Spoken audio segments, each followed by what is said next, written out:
My self JB from study IQ। आज हम discuss करेंगे सर्टन फ्रीक्वेंटली आस्क्ड क्वेश्चंस जो बैंक PO की इंटरव्यू में पूछे जाते हैं और अक्सर पूछे जाते हैं। देखिए, जैसे इस्लामिक बैंकिंग होती है, वो पूछते हैं ये क्या है। इसके साथ ही वो पूछते हैं क्या भारत में इस वक्त इस्लामिक बैंकिंग है, ऐसी कोई संस्था है जिसे हम कह सकें ये इस्लामिक बैंकिंग कर रही है। तो इसका जवाब हमें देना है, भाई भारत में कोई इस्लामिक बैंक काम नहीं कर रहा। अगर इस्लामिक बैंकिंग हमें अपनानी है तो जो एग्जिस्टिंग लॉ है बैंकिंग का, उसे हमें चेंज करना पड़ेगा। दूसरा, इस्लामिक बैंकिंग कैसे वर्क करती है, ये क्वेश्चन वो पूछते हैं। इसे भी ध्यान से सुने ताकि हम इंटरव्यू में अच्छे से हैंडल कर सकें क्वेश्चन को। वो ये है, भाई जो इस्लामिक बैंकिंग है वो भारत में कहीं और नहीं है। दूसरा, इस्लामिक बैंकिंग जो है वो शरीयत के अनुसार जो की जाती है, चलाई जाती है। इसमें इस्लामिक बैंकिंग में ना आप इंटरेस्ट ले सकते हैं और ना इंटरेस्ट लोन पे दे सकते हैं। ये भगवान की तरफ से इसकी मनाही है और it is simply unacceptable to God. ये ऐसा शरीयत का अकीदा फेथ है। तो दो टर्में होती हैं, मुद्राबाह एंड वकाला। ये अरेबियन टर्म्स हैं। इसका सिंपल शब्दों में इसका मीनिंग जो निकलता है वो ये है, प्रॉफिट शेयरिंग करना। वो व्यक्ति जो लोन ले रहा है, वो व्यक्ति जो लोन दे रहा है, उनमें होती है। कैसे? आप एक दिमाग में पिक्चर रखें भी, एक बैंक है जो इस्लामिक बैंक है, आप वहाँ पैसा डिपॉजिट कराने गए। सपोज हम 4 लोगों ने वहाँ ABCD ने वहाँ पैसा डिपॉजिट कराया। सपोज A ने 20 लाख कराया, B ने 10 लाख कराया, C ने 8 लाख कराया और D ने सिर्फ 1 लाख कराया। ये डिपॉजिट उन्होंने, दे पाक them money with the Islamic bank. अब ये लोन को वो रिसाइकल करेंगे, इस डिपॉजिट को, इसको वो लोन देंगे आगे अपने क्लाइंट्स को, जो कस्टमर्स हैं उनके, बोरोवर्स हैं, उन्हें वो लोन दे देंगे। अब वो बोरोवर्स जो जिनको वो लोन दिया जाएगा, वो जो बिजनेस कर रहे हैं, कारोबार कर रहे हैं, काम कर रहे हैं, या जो जिनको कोई इनकम हो रही है, उस इनकम में उस प्रोरेटा बेसिस पे, उस बेस पे बैंक भी उनका पार्टनर बन गया उनके प्रॉफिट में या उनकी इनकम में। तो वहां से बैंक को पैसा जनरेट होगा, तो वो पैसा बैंक में आएगा।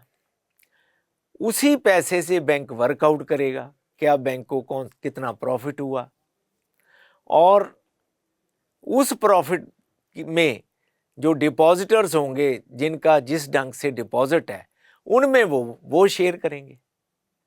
ये बहुत ब्यूटीफुली हैंडल्ड या कहें मैनेज्ड फंड्स हैं। इसमें बहुत ब्यूटीफुली मैनेजमेंट ऑफ फंड्स होती है इसमें, इस्लामिक में। ये सक्सेसफुल है। लेकिन अगर भारत में इसे शुरू किया जाना है, कई जगह से डिमांड भी आई, केरला वगैरह से, तो उसके लिए हमें लॉ चेंज करने पड़ेंगे, बैंकिंग लॉ जो इस वक्त एग्जिस्ट कर रहा है। अब और क्वेश्चन जो यूजुअली पूछते हैं, तो वो पूछते हैं जैसे नैरो बैंकिंग। नैरो बैंकिंग एक कंसेप्ट है। जब इसमें जो नैरो बैंकिंग अडॉप्ट कर रहा है बैंक, उसमें बैंक लोन देने का जोखिम या रिस्क नहीं उठाता। जो वो डिपॉजिट लेता है उसमें वो सेफ प्लेइंग करता है, वो इन्वेस्ट करता है गवर्नमेंट सिक्योरिटीज़ वगैरह में, ताकि आगे उसका लोन जो है वो NPA में कन्वर्ट ना हो। इस ढंग से वो बहुत सेफली चलता है। ये नैरो बैंकिंग एक अप्रोच है जो तारापुर कमेटी एक बनाई गई थी, उसी ने ये एक कंसेप्ट दिया था, तो उसे हम नैरो बैंकिंग कहेंगे, जब बैंक लोन देने का जोखिम नहीं उठा रहा, रिस्क नहीं उठा रहा और सेफ प्लेइंग कर रहा है। इसी तरह से टर्म है green banking. Green banking, first green bank जो था 2009 में फिलाडेल्फिया माउंट डोरा में यूएसए में खोला गया था। इसमें ग्रीन बैंक का जो कंसेप्ट है, इसमें ये होता है भाई, पेपरलेस बैंकिंग भी इसे कह सकते हैं। दूसरा, इसमें इस किस्म की बैंकिंग में जो होता है, आप कोई भी लोन ऐसा नहीं दे सकते जो इन्वायरमेंट फ्रेंडली प्रोजेक्ट के लिए ना हो। अगर इन्वायरमेंटली फ्रेंडली है अगर कोई प्रोजेक्ट, तो उसी के लिए लोन दिया जाएगा, इसलिए हम इसे ग्रीन बैंकिंग कहते हैं। अब देखें, अगर हम लोन इस तरह के प्रोजेक्टों को दें जहां इन्वायरमेंट को कोई नुकसान हो रहा है, तो वो फिर हम ग्रीन बैंक कहलाने के हकदार नहीं रहेंगे। So this is a green banking, paperless banking हम कह सकते हैं। तो अब एक होता है पैरा बैंकिंग। जो पैरा बैंकिंग है, इसमें जो बेसिक फंक्शन है बैंक के, उसके अलावा भी फंक्शन किए जाते हैं, तो वो पैरा बैंकिंग कहलाती है। जैसे डेबिट क्रेडिट कार्ड देना, जैसे इंश्योरेंस बेचना बैंकों के द्वारा, और उसे भी हम पैरा बैंकिंग कहेंगे। जैसे आपने कई दफ़ा देखा, कई बैंक ब्रांचें स्कूलों की फ़ीस एकत्रित करती हैं, उनका एग्रीमेंट होता है स्कूल से, वो स्कूल के ब्याज पे फ़ीस लेती हैं और उसे रसीद देती हैं। जो ये फ़ीस लेती हैं, तो इसे स्कूलों की फ़ीस इकट्ठी कर ली, या प्लॉट आए, प्लॉट की वो जो उसके प्लॉट की एप्लीकेशन मनी जो ले ली, फंड्स ले लिए, तो वो ये सारे पैरा बैंकिंग की एग्जाम्पल्स हैं। तो इसके लिए बैंकों को फीस दी जाती है, तो ये भी एक बैंकों के हक में जाता है। This is para banking. कई दफ़ा ये क्वेश्चन पूछा जाता है अक्सर इंटरव्यू में, क्या बैंकों का काम जॉब देना है? आप दोस्तों सोच के देखें, अगर ये क्वेश्चन आपको इंटरव्यू में पूछा जाए तो आप इसे कैसे रिप्लाई करेंगे? क्या बैंकों का काम जॉब देना है? क्या कोई ऐसा बैंकों का काम है भी जॉब देना, जॉब क्रिएट करना? ऐसा कुछ है फंक्शन?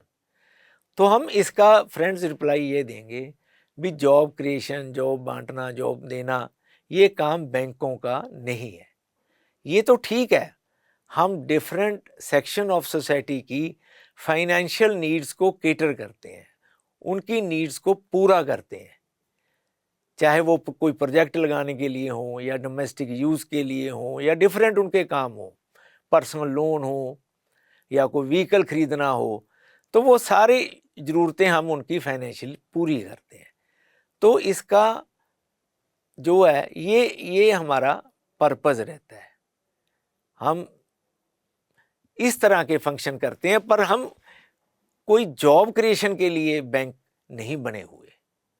सो इस तरह के क्वेश्चनों पे थोड़ा विचार करें। आप इंटरव्यू अगर जाने वाले हैं तो इन पे और देखें। तो इन बातों को आप अपने शब्दों में भी इंटरव्यू में कह सकते हैं, ऐसा कुछ नहीं है। तो अच्छे से वहाँ रिप्लाई करें और कामयाब हों, ऐसी मेरी कामना है, ऐसी मेरी दुआ है आपके लिए। Thank you very much.